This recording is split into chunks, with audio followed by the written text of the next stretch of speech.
TGM presenta un momento para aprender más de la palabra de Dios. Un momento para fortalecer el conocimiento. Un momento para reflexionar. Llegó el momento de conectarnos con la verdad. Hola, mis hermanos y amigos. En la cápsula pasada enseñamos que Dios es soberano y vimos cómo la soteriología, que es la rama de la teología que estudia la salvación, nos enseña grandes verdades acerca de la soberanía de Dios y la salvación del hombre. Todas estas doctrinas fueron enseñadas por nuestro Señor Jesucristo y sus apóstoles, pero a través del tiempo tuvieron que comenzar a protegerse de las herejías con las cuales Satanás quería tergiversar las Sagradas Escrituras. Comenzaron a surgir escuelas con enseñanzas extrañas, lo cual hizo necesario que la iglesia promulgara credos y confesiones, los cuales tenían el propósito de presentar los verdaderos fundamentos de la fe cristiana para de esta forma proteger a los creyentes de las falsas doctrinas. No es lo mismo un credo que una confesión. Un credo define un sistema de creencias esenciales y absolutas. Los orígenes de la palabra están en el vocablo latino credo, que significa yo creo. En toda iglesia ortodoxa, el credo suele denominarse el símbolo de la fe. Toda persona tiene un credo, aunque diga que no lo tiene. Todos creemos ciertas cosas acerca de lo que la Biblia enseña. Yo creo que Jesucristo es Dios. Yo creo que soy salvo por la gracia de Dios y no por mis buenas obras. Yo creo que Dios es soberano. Cada vez que yo digo yo creo, estoy expresando mi credo. La diferencia entre un credo y una confesión es que los credos que se comenzaron a escribir desde muy temprano en la historia de la iglesia expresan lo que la ortodoxia cristiana cree en sentido general. En cambio, una confesión de fe es más denominacional. Una confesión es la declaración que establece una doctrina propia para un grupo, una comunidad, una asamblea o una iglesia. Las divisiones que existen entre los grupos cristianos se definen por la autoridad y la doctrina. Creencias acerca de la naturaleza de Jesús, la autoridad de la sucesión apostólica y la primacía papal son tres ejemplos que llevan a la separación entre una confesión y otra. Si nosotros tomamos la confesión de fe de Westminster, por ejemplo, ahí la vemos en la gráfica, o la confesión de fe de Londres de 1689, vemos que ambas están basadas en los grandes credos que se hicieron en los primeros 5 siglos de la historia de la iglesia. Pero la confesión de fe de Westminster en su eclesiología es presbiteriana, mientras que la confesión de fe de Londres de 1689 en su eclesiología es bautista. Entonces, en ese sentido, los credos son más universales y las confesiones son más particulares. Tanto los credos como las confesiones comienzan a aparecer en épocas de gran controversia teológica, en épocas de muchos ataques contra la iglesia. Todos estos ataques a la sana doctrina obligan a la iglesia a expresar por escrito qué es lo que la iglesia cree acerca de estos temas tan importantes. Los credos comienzan a aparecer a partir del siglo II, ya que durante el siglo I los apóstoles estaban vivos, velando por la sana doctrina, y los creyentes tenían un consenso general de lo que la iglesia cristiana creía. Pero en el siglo II comienzan a surgir fuertes ataques contra la doctrina cristiana, como el gnosticismo, el maniqueísmo y el docetismo. Los padres de la iglesia reaccionaron a estas enseñanzas herejes implementando los términos ortodoxia, que significa creencia correcta, como ven en la gráfica, y herejía, que significa creencia incorrecta. Y establecen el primer credo, el credo de los apóstoles, el cual surge como una respuesta a los desafíos teológicos y a la necesidad de una expresión clara de la fe. El credo apostólico es muy simple. Son 12 declaraciones de fe y es lo mínimo que un verdadero creyente debe abrigar. No dice todo lo que un cristiano debe creer, pero no podemos creer menos que eso, ya que son la base de la ortodoxia o creencia correcta. Nótese allí en la gráfica que cada uno de los 12 apóstoles sostiene en sus manos cada una de las 12 cláusulas de este credo apostólico. La tradición nos cuenta que cada uno de los 12 apóstoles aportó una cláusula a este credo. Sin embargo, su proceso exacto de formación no está bien documentado, así que es probable que esto sea más una leyenda que un hecho histórico. La primera versión del credo de los apóstoles se remonta por allá al siglo II o III después de Cristo, y es por eso que no se atribuye directamente a los apóstoles, aunque sí refleja las enseñanzas y creencias esenciales del cristianismo primitivo, transmitidas de generación en generación. Entonces, este credo apostólico aparece como respuesta a los primeros ataques contra la doctrina cristiana que comenzaron desde el siglo II con el gnosticismo, el maniqueísmo y el docetismo. El gnosticismo es una doctrina religiosa esotérica y herética que se desarrolló durante los primeros siglos del cristianismo. Le prometía a sus seguidores alcanzar la salvación a través de un conocimiento intuitivo, misterioso y secreto de las cosas divinas. Los gnósticos aseguraban tener un conocimiento secreto sobre la naturaleza del universo, la naturaleza de Cristo y lo que su aparición en la tierra realmente significaba. Para ellos, la causa suficiente para la salvación consistía en tener ese conocimiento secreto. Como vemos en la gráfica, los gnósticos creían en 2 o más dioses y decían que el Dios creador estaba gobernado por un Dios más poderoso de pura esencia y amor. Se basaban en los libros gnósticos. Uno de ellos es el Evangelio de Judas, mostrado ahí en pantalla. Pero ellos también tenían el Evangelio de la Verdad, el Evangelio de Tomás, el Evangelio de Pedro, el Evangelio de María, el Evangelio de Felipe, el Evangelio de los egipcios.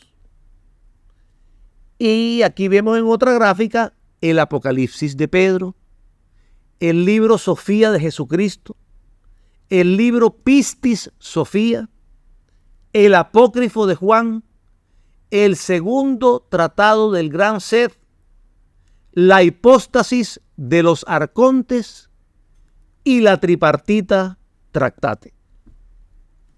Habíamos dicho que otra doctrina que apareció en los primeros siglos del cristianismo fue el maniqueísmo. En la gráfica vemos la imagen del persa al que llamaban el profeta Maní, quien vivió entre los años 215 y 276 después de Cristo. El profeta Maní fue el fundador del maniqueísmo y aseguraba ser el último de los profetas enviados por Dios a la humanidad, colocándose junto con Zoroastro y Buda al nivel de Jesús. Otra doctrina herética que apareció en ese tiempo fue el docetismo. En esta otra gráfica vemos que los docetas sostenían que Jesús tenía solamente un cuerpo aparente. Fomentaron la herejía de que Jesús no tenía un cuerpo humano, sino una simple apariencia humana sin ninguna naturaleza carnal. Otro ataque a la iglesia surgió con la doctrina de Arrio, quien vemos ahí en la gráfica. Él nació en Libia en el año 256 y murió en el año 336. Fue sacerdote de Alejandría y se formó en Antioquía como discípulo de Luciano, a quien se le enfrentó rechazando la doctrina de la Trinidad. Su herejía sostenía que Jesús no formaba parte de una unidad trinitaria con Dios, sino que era un ser humano común y corriente. El emperador Constantino simpatizaba con Arrio, tanto que fue bautizado por él. Fue bautizado como arriano, pero lo hizo más como una política de acercarse al emergente movimiento cristiano que por una fe verdadera. Pero ante la presión de la iglesia para esclarecer la postura defendida por Arrio, convocó el primer concilio de Nicea en el año 325, como vemos en el gráfico. Aunque el arrianismo fue condenado en ese concilio, el emperador Constantino le demostró aún más su simpatía y al morir, su hijo y sucesor Constancio abrazó abiertamente el arrianismo. La muerte de Arrio se produjo en extrañas circunstancias, justo cuando la iglesia lo había perdonado y lo iba a volver a aceptar dentro de la ortodoxia de Roma. Había un acto de reconciliación con él, pero muchos creen que pudo ser envenenado. A pesar de la muerte de Arrio, el arrianismo siguió su expansión, sobre todo entre las clases desfavorecidas de la parte oriental del Imperio Romano. El hijo del emperador Constantino, el emperador Constancio, promovió que los bárbaros y los soldados del imperio fueran adoctrinados en la fe cristiana arriana. El 2 de enero del año 325 se establece durante el primer concilio de Nicea otro credo que deja muy clara la posición del cristianismo frente a las creencias arrianas. El credo de Nicea, escrito originalmente en griego. Fue enmendado 56 años después en el primer concilio de Constantinopla, llevado a cabo en el año 381. La gráfica representa a Constantino I, acompañado por los obispos del primer concilio de Nicea, sosteniendo el credo enmendado, al cual llamaron Credo de Nicea-Constantinopla, Credo Niceo-Constantinopolitano. Fue la declaración definitiva del cristianismo principal y de todas las denominaciones cristianas, y hace parte de la profesión de fe requerida para aquellos que asumen funciones importantes dentro de la iglesia. Pero los ataques a la iglesia no cesaron, y después del concilio de Constantinopla aparece el pelagianismo, una posición teológica sostenida por Pelagio, un monje nacido en el año 354 después de Cristo en Britania, que era el nombre de la provincia romana que ocupaba el centro y sur de la actual isla de Gran Bretaña. Su posición teológica obligó a celebrar en el año 415 el Sínodo de Diospolis presidido por un obispo de Cesarea. Una vez concluido el sínodo de Dióspolis, los asistentes dieron su aprobación a Pelagio, considerando que sus doctrinas no quedaban fuera de los postulados de la Iglesia. Una influencia para el desarrollo de esta herejía fue la amistad que Pelagio contrajo en Roma con Celestio. Celestio era un abogado de noble ascendencia, quien se esforzó en promulgar las creencias de Pelagio, las cuales fueron propagadas con éxito en toda Roma. Celestio fue ordenado presbítero en Cartago y formuló 6 tesis heréticas basadas en las posturas de su amigo Pelagio. La primera tesis: aun si Adán no hubiera pecado, habría muerto. Pelagio y Celestio negaban la inmortalidad ofrecida por el árbol de la vida. Segunda tesis: el pecado de Adán lo perjudicó solo a él, no a la humanidad entera. Pelagio y Celestio negaban la naturaleza caída de la humanidad y el texto de Romanos 5:12. Por tanto, como el pecado entró en el mundo por un hombre y por el pecado de la muerte, así la muerte pasó a todos los hombres por cuanto todos pecaron. Tercera tesis: los niños recién nacidos se encuentran en el mismo estado que Adán tenía antes de la caída.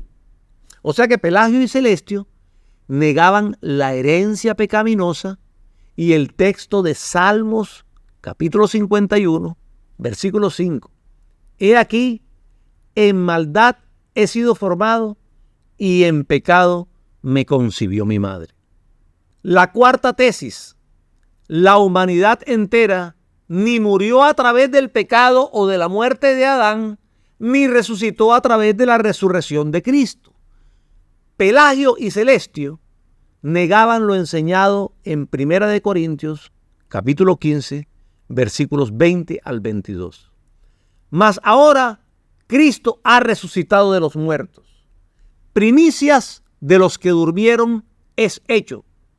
Porque por cuanto la muerte entró por un hombre, también por un hombre la resurrección de los muertos. Porque así como en Adán todos mueren, también en Cristo todos serán vivificados. La quinta tesis: la ley mosaica es tan buena guía para el cielo como el Evangelio.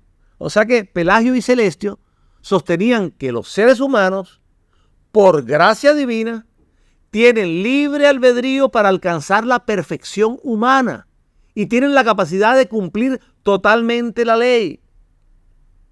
La sexta y última tesis: antes de la venida de Cristo hubo hombres que se mantuvieron sin pecado.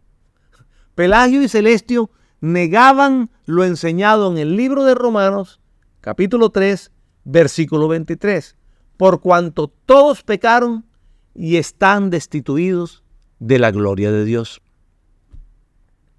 Habíamos visto que en el año 415, en el sínodo de Dióspolis, no se condenaron las creencias de Pelagio, toda esta cantidad de herejías que acabamos de leer. Pero en el año siguiente, 67 obispos se reunieron en un sínodo en Cartago, mientras que 59 obispos hicieron otro sínodo en Milevo. Y en ambos lugares, las doctrinas de Pelagio y Celestio fueron rechazadas como contradictorias a la fe cristiana. El mayor opositor a las doctrinas de Pelagio, lo vemos allí proyectado en pantalla, fue Agustín de Hipona, máximo pensador del cristianismo del primer milenio y considerado como el doctor de la gracia. Agustín de Hipona nació el 13 de noviembre del año 354 en la ciudad de Tagaste, en Argelia, y fue obispo de Hipona, al norte de África, donde dirigió una serie de luchas en contra del donatismo. El donatismo es un movimiento herético iniciado por Donato, obispo de Cartago en el norte de África, quien sostenía que los pecadores no podían ser miembros de la iglesia. Agustín de Hipona también combatió duramente las herejías de los maniqueístas y fue el mayor opositor de Pelagio y Celestio. La rápida difusión del pelagianismo en torno a Cartago, zona donde San Agustín tenía su principal base, hizo que éste y sus seguidores fueran quienes atacaran de forma más pronta y dura las doctrinas de Pelagio. Entre los años 412 y 415, Agustín de Hipona escribió 4 obras dedicadas únicamente a discutir el pelagianismo. Todos estos ataques doctrinales obligan a la iglesia a tener que volver a la escritura y expresar por escrito cuál es la doctrina ortodoxa con respecto a estos importantes temas. La iglesia de Cristo siempre ha estado bajo ataque. La palabra de Dios siempre ha estado bajo ataque. Y los creyentes de cada generación tienen que pensar y volver a formular otra vez lo que la iglesia cree con respecto a estos nuevos ataques que van surgiendo. Nosotros como creyentes tenemos el reto de volver a expresar la ortodoxia. Lo que nosotros creemos que la Biblia enseña acerca de estos temas tan importantes en un lenguaje que el hombre de nuestra generación pueda entender y que abarque la sutileza de esos ataques doctrinales. Esto fue exactamente lo que hicieron durante los siglos I y VIII 4 grandes teólogos, obispos en su mayoría, cuyo conjunto de doctrinas es considerado testimonio de la fe y de la ortodoxia en el cristianismo. Se consideraron los padres de la iglesia y son tratados como autoridad en la teología dogmática tradicional. En la gráfica vemos que ellos son Agustín de Hipona, que ya hablamos algo de él, Jerónimo de Estridón, Gregorio Magno y Ambrosio de Milán.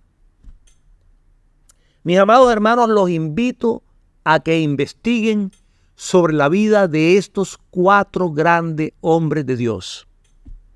Es muy importante que como cristianos conozcamos su testimonio, ya que esto es el punto de partida ideal para que podamos entender lo que la iglesia ha creído en 2000 años. Cuando rechazamos la autoridad teológica de esos gigantes de la fe que nos precedieron, quienes edificaron sobre el fundamento de nuestro Señor Jesucristo, el cual fue colocado por el apóstol Pablo como perito arquitecto, lo que estamos despreciando es la obra del Espíritu Santo en 2000 años de historia. Estos grandes hombres ya no se mencionan en la iglesia. Desafortunadamente, la posmodernidad ha impactado a la iglesia de nuestra generación y una de las cosas que hace la posmodernidad es mirar al pasado con recelo y arrogancia. Piensan que la iglesia de hoy no lo necesita porque esos grandes hombres del pasado no tenían los recursos, ni la tecnología, ni el acceso a la información que nosotros tenemos actualmente. Pero no. El Espíritu Santo, que es todopoderoso y siempre lo ha sido, ha estado guiando a la verdad, a la iglesia de Cristo progresivamente. Y si yo no conozco la historia de la iglesia, corro el peligro de creer una herejía novedosa que la iglesia de Cristo no ha creído en 2000 años. Es como pensar que el Espíritu Santo nos va a enseñar a nosotros todas las cosas y nosotros no necesitamos esos 2000 años de historia en los que el Espíritu Santo ha estado guiando a su iglesia a toda verdad y a definir con precisión esas doctrinas. Eso es arrogancia teológica. La iglesia debe conocer lo que los grandes hombres de Dios han hecho en teología durante 2000 años. ¿Qué dice el autor de la carta a los Hebreos en el capítulo 13, versículo 7? Acuérdense de aquellos hombres que les hablaron la palabra de Dios. Imiten la fe de ellos, considerando cuál haya sido el éxito de su conducta. Esos hombres ya murieron, pero son nuestros. Agustín de Hipona es nuestro. Jerónimo de Estridón es nuestro. Como dice el apóstol Pablo en 1 Corintios capítulo 3, versículos 22 y 23. Sea Pablo, sea Apolos, sea Cefas, sea el mundo, sea la vida, sea la muerte, sea lo presente, sea lo porvenir, todo es vuestro, y vosotros de Cristo, y Cristo de Dios. En el siglo V, del 8 de octubre al 1 de noviembre del año 451, se lleva a cabo el Concilio de Calcedonia. Un concilio de la iglesia cristiana en la ciudad que lleva el mismo nombre, cerca de Constantinopla. Allí se define el tercero de los credos importantes de la historia, el credo de Calcedonia. Aparece como respuesta a varias doctrinas heréticas que negaban de una u otra forma lo que la iglesia comprendía como las dos naturalezas de Cristo, la humana y la divina. La doctrina de la unión hipostática declara que en la persona de Cristo se encuentran unidas las naturalezas divina y humana. Hipóstasis significa en griego ser, persona, sustancia, y es derivado de la palabra hipistanai, que significa subsistir. Esta doctrina, a pesar de no haber sido formulada como tal antes del siglo V de nuestra era, era ampliamente aceptada por la iglesia. Todos sabemos que Cristo es 100% hombre y a la vez 100% Dios. En el año 361 después de Cristo, el obispo de la Odisea, llamado Apolinaris, enseñó que la persona de Cristo tenía un cuerpo humano, pero que no tenía ni una mente ni un alma humana. Según Apolinaris, la mente y el espíritu de Cristo eran de naturaleza divina. Las enseñanzas de este hombre, conocidas como apolinarianismo, fueron rechazadas como herejías por los concilios de Alejandría en 362 después de Cristo y por el concilio de Constantinopla en 381 después de Cristo.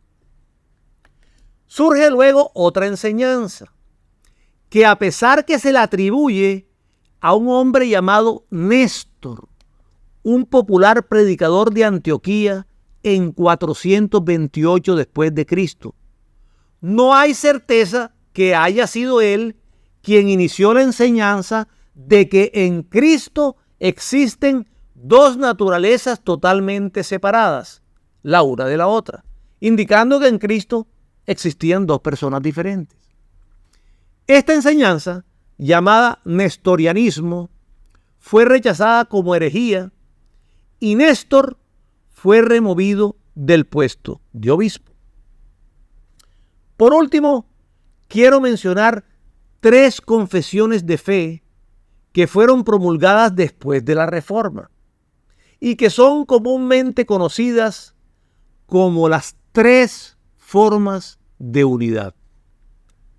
La primera, el Catecismo de Heidelberg, La segunda, la Confesión Belga de Fe. Y la tercera, los cánones de Dort. Se trata de 3 documentos confesionales de la Iglesia Reformada. Todo creyente, amante de la enseñanza bíblica, encontrará en ellos un fiel resumen de la doctrina bíblica que le ayudará a conocer mejor a su Señor y Salvador y de esta forma equiparlo sólidamente en su servicio al pueblo de Dios. Ante las modas doctrinales que van y vienen, estos documentos, conocidos como las 3 formas de unidad, son una herramienta que lo afianzarán, fortalecerán y centrarán en la permanente y perdurable enseñanza bíblica.